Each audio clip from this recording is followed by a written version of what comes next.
Lula fez um ato muito importante na PUC essa semana, abraçando o Haddad, falando esse aqui é o meu candidato, a gente precisa virar isso. E tivemos esse episódio lamentável, né, João Vitor, que você acompanhou de perto, que foi isso aqui. Acho que esse vídeo é o melhor de todos, fora os tiros, né? O cara descarregou pelo menos 20 balas, 2 granadas de efeito moral, e teve essa conversa aqui que é quase... eu acho que é a última ceia do bolsonarismo, né, cara? Tem até o padre fake no meio, tem o policial Rambo, que eu não sei o que ele tá candidato fazendo ali. Padre, né? Candidato padre, grande candidato padre. Não, mas você vai mostrar o vídeo? Bota aí. Oi, vou mostrar sim. Por quê? Não, coloca aí, depois eu comento, porque esse vídeo, para mim, é a demonstração do quão baixo, do quão escroto está a diferença de tratamento, de como é a desigualdade social nesse país. Depois eu gostaria de comentar, porque aqui é o seguinte, eu acompanhei a chegada a ordem que a polícia tem no Brasil é atira primeiro e pergunta depois. Aqui a gente tem um bandido que atirou contra a polícia, que feriu, ele tentou assassinar, não conseguiu assassinar, não conseguiu por sorte, por intervenção divina. Mas ele foi para matar, ele quis matar agentes federais, trabalhadores, e ainda assim recebe um tratamento de estamos aqui à sua disposição. E se fosse um cara na favela? E se Roberto Jefferson fosse preto, pobre? Entendeu? Então, isso para mim é o fundo do poço, mas é o escancarar. É a lupa, é a lupa sobre o retrato social Nelson Rodriguiana do que é a realidade que a gente está vivendo. Por isso o Lula é tão importante. Quero ver esse vídeo aí, Pedro. Vamos ver exatamente. Esse vídeo aqui. Pedro, Gustavo... Pode falar, João. Daqui a pouco eu gostaria de comentar também, porque eu estive lá, acompanhei a chegada do Padre Kelmo, toda a Polícia Federal lá no local. Depois eu gostaria de comentar, mas vamos conferir o vídeo. Vamos lá. Entendeu? É a ordem que eu tenho. Tá? Prioridade zero não. Aqui para isso. Eu quero ver isso. O que o senhor precisar, a gente vai... Não atirei neles. A gente ouviu o senhor sabe disso. Eles sabem disso. E eu cheguei, eles estavam embaixo, eu com o fuzil.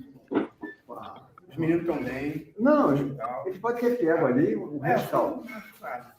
O rescaldo. Eu falei, vocês não têm como me levar. Vocês não estão armados, todo mundo sem colete. Todo mundo de peito nu. Falei, vocês não têm nada. Gente, os meninos que vieram aqui são da inteligência, eles não sabem nem o que... Você tem noção, são burocráticos. Trabalham inteligente, escritório, não são operacionais.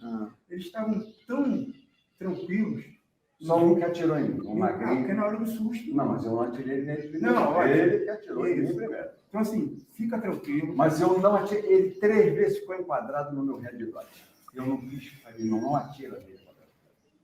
Não atirei. Quando eles correram atrás da viatura, eu joguei a granada na frente. A granada era de... A granada de efeito moral. Porque tá muito tossindo lá. Não, eu sei. Eu sei. Aí quando eles correram, desceram lá, e aí esse cabecinha, pau, aí eu joguei outro. E tiro, eu dei no carro. Quando não tinha ninguém. Cara, isso aqui é grotesco. Eu não sei se esse cara acha que tá no filme do Pulp Fiction, mas eu quero ouvir aqui o João, que estava presente lá, João. Como é que foi essa cobertura? Como é que... Por que chamaram o Padre Kelmo? Alguém justificou essa? Ô Pedro, só um minuto antes de você falar com o João, deixa eu apresentar o João, posso? Porque... Claro! Vamos lá, foi sugestão sua. O João é um jovem jornalista. Eu acho que é um dos primeiros entrevistados da vida dele, antes de cursar a faculdade de jornalismo, fui eu. Exatamente. Eu me lembro que uma vez eu cheguei no meu apartamento e tinha um grupo de jovens tomando café. Minha mãe fez uma mesa de café. Eu falei assim, o que é isso? Não, isso é um trabalho de escola para fazer. Não era faculdade, era um trabalho de escola. Gustavo, você vai lembrar disso? E eu cheguei e estava todo mundo ali. Claro. E um desses garotos virou jornalista, que é o João, que é um grande cara, um grande homem, um grande profissional. e está presente, porque o João ele mora em Três Rios e cobriu para algumas emissoras, cobriu lá o acontecimento total, por isso que eu quis convidá-lo, porque a gente queria muito saber do sentimento que estava rolando naquele local. Enfim, e aí, a partir daí, só para apresentar o João, a importância, esse grande cara que é, esse grande profissional que é o João. Vamos lá. Muito obrigado, Gustavo. Muito obrigado, Gustavo, pela lembrança. Realmente, há cerca de 10 anos atrás, eu conheci o Gustavo e, na época, eu já sonhava em fazer jornalismo. Foi um prazer imenso conhecer o Gustavo. O Gustavo é um cara incrível, gente. Mas falando a respeito do episódio do Roberto Jefferson, eu estou morando aqui em Três Rios, sou natural de Juiz de Fora, mas naquele dia, inicialmente, eu recebi uma notícia de que o Roberto Jefferson teria trocado tiros com a Polícia Federal. Logo em seguida, recebi ligações da Band News e do jornal Estado de Minas. E eu trabalho para uma emissora de rádio aqui local de Três Rios. Então eu fui até o local, cheguei poucos minutos depois de que Roberto Jefferson trocou tiros com a polícia. Ele teria dado 20 tiros, segundo as últimas informações que a gente teve, e lançou 2 granadas contra a Polícia Federal. Foi um episódio que parece até uma história de ficção, porque no meio daquilo, o bizarro Padre Kelmon, que me perdoem as pessoas que gostam do Padre Kelmon, mas foi um episódio bizarro. Os apoiadores de Roberto Jefferson e do candidato à reeleição presidente Jair Bolsonaro manifestaram apoio ao Padre Kelmon, ao Roberto Jefferson. Padre Kelmon foi recebido com salva de palmas, gritos de alegria, enfim, registrei essas imagens todas, e o Padre Kelmon, até esse momento, não ficou muito esclarecido, mas ele ajudou nas negociações. Não se sabe por que o Padre Kelmon foi chamado para ajudar numa negociação da Polícia Federal. O fato é que a cobertura jornalística foi muito difícil. Eu mesmo, estando com crachá de uma emissora de rádio local, 3 bolsonaristas me cercaram, eu corria a iminência de ser agredido, só que, felizmente, a polícia militar que fazia o cordão de isolamento da rua do Roberto Jefferson me viu, e naquele momento eles foram para cima desses bolsonaristas, também apoiadores de Roberto Jefferson, e a polícia militar fez a minha proteção. Somente assim, eu passei do cordão de isolamento da PM, somente assim eu consegui trabalhar. Outros profissionais de imprensa de outros canais também foram hostilizados.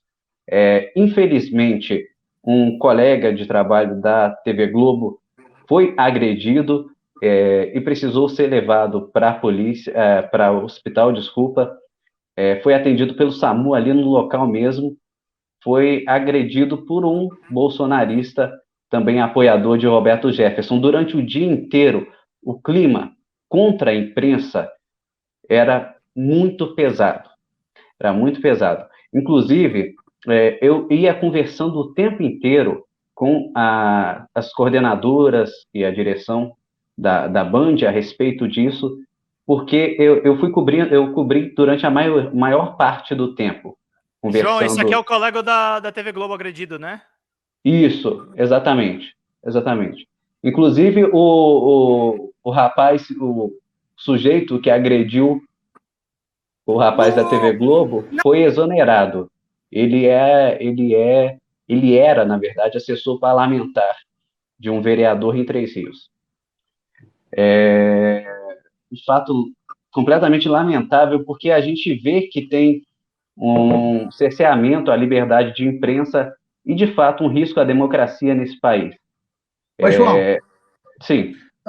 Só te interromper aqui um minuto. Antes de entrar no qual era o clima, aí para a gente até falar um pouquinho dessa história mais, Eu quero perguntar o seguinte, assim, brevemente que você nos responda. Você tem sentido uma dificuldade maior de trabalhar de uns anos para cá, independente? Porque, assim, você como jornalista, eu sou um comediante convidado de um canal para dar minha opinião. Eu faço o papel de um colunista. Eu tenho uma opinião, né? O Pedro é o apresentador, você é o jornalista aqui. Eventualmente, no papel que você se predispor, você diz a sua opinião ou não. Mas no trabalho de campo, ou no trabalho de estúdio, você está apenas apresentando fatos. Está mais difícil Gustavo. trabalhar? Você tem medo?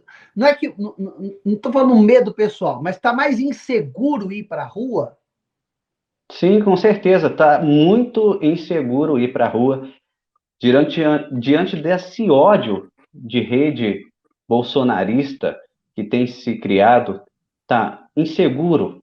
Eu, naquele dia ali do Roberto Jefferson, eu não estava pronunciando nenhuma palavra. Eu só estava gravando o que estava acontecendo no local.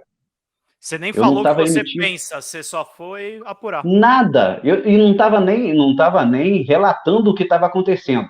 Só estava pegando imagens mesmo, inicialmente, quando esses 3 apoiadores do Bolsonaro e do Roberto Jefferson vieram para cima de mim. Ou seja, eu estava quieto, gravando, e viram que eu estava com um crachá, e é um crachá de uma emissora local, uma emissora de rádio local. Não tinha porquê. Assim, por mais, aliás, não justifica nenhum veículo de comunicação sofrer esse tipo de ataque. Mas não era o inimigo, eles elegem a TV Globo como inimigo do Bolsonaro. Não, eu não era da Globo, eu não estava ali representando a TV Globo. Mas fui atacado do mesmo jeito. A mesma coisa aconteceu com todos os outros canais, exceto a Jovem Pan. Enfim, a Jovem Pan chegou ao local e foi aplaudida e recebida muito bem pelos manifestantes apoiadores de Roberto Jefferson e Jair Bolsonaro. No entanto, as outras emissoras todas foram hostilizadas. Então, está muito difícil, retomando a sua pergunta, Gustavo, está muito difícil trabalhar nos dias de hoje. É preciso que os repórteres cheguem sem identificação, é preciso que cheguem sem canopla, sem crachá, sem logo, como se a gente fosse um anônimo, passando despercebido, para a gente conseguir cobrir os fatos, porque ali eu estava com essa função, cobrir os fatos do que estava acontecendo durante a tentativa de prisão do Roberto Jefferson. Não era para opinar. E foi muito difícil durante todo o dia, durante praticamente as 8 horas de negociação.